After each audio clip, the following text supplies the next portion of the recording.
yung para kunwari pang jumper para hindi ka na magpaulit-ulit. So mapapansin mo dalawa yung wire lang pero nagpaulit, ano lang siya, tatalon lang doon sa kabila kasi dalawang ate mapapansin mo.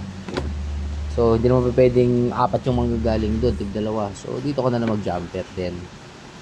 So same lang naman yan. Pag output naman na kasi na yan, okay na lang na magkabali-baliktad dyan, pero sundin pa rin natin yung polarity.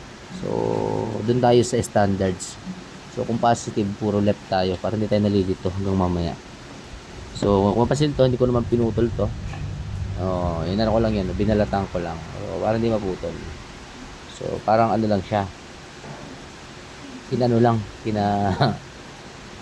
tapos samahin doon sa dulo, then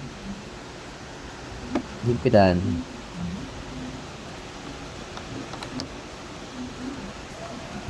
Walang tagakapit, so siyang balero na naman tayo dyan, bahala siya dyan.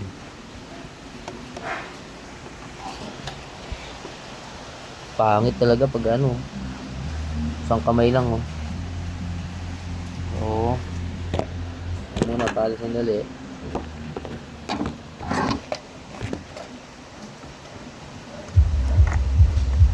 Ayusin natin para masaya pala kasi ano yan output yan hirap din pag may mga loose connection.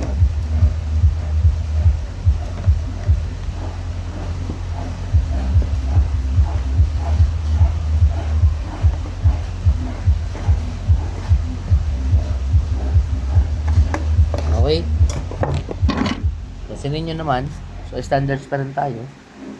So yung output nito, output wala sa likod. Aside from this one, pwede naman nating i-plug lang using the male plug. Ito naman, parang nagtipid tayo ng male plug. Direkta natin katabi nung AC na may breaker. Itong AC na may breaker, yan yung gagawin nating pang charge using the Meralco or the electric provider in your area. So dito tayo sa output. So mapapansin mo, ito yung last breaker nya. Using 25 amperes lang, hindi ka na makakargahan ng marami. Kasi dito ako kakarga ng marami sa kabila. Dito sa may transfer switch. Ito kasi pang abang-abang ko lang. Diba? Kunwari, hindi ko matapos ngayong araw na to. So at least meron na akong nakaabang na outlet. So ito na yung outlet. So mapapansin mo yung jumper nya. Sa left ko lang naman pinuha. Then ito, left din. So yung black naman, isa rin lang yung galing dito. Pero pagdating dito sa dalawang napansin mo, black din lang naman din siya. Wala namang problema yan kung magpabalik-balik yan or gano'n. Pero at least yung standards mo na nasa left yung positive, so nasa left din, nasa right yung negative. So ito, magulo rin siya, tingnan mo kung mapapansin mo. Pero kung nasundan mo yan, maano mo rin yan. Airbrush tayo, dumi sanay tayo sa computer shop dati, kaya lagi tayo may brush din para hindi ayaw na makalat.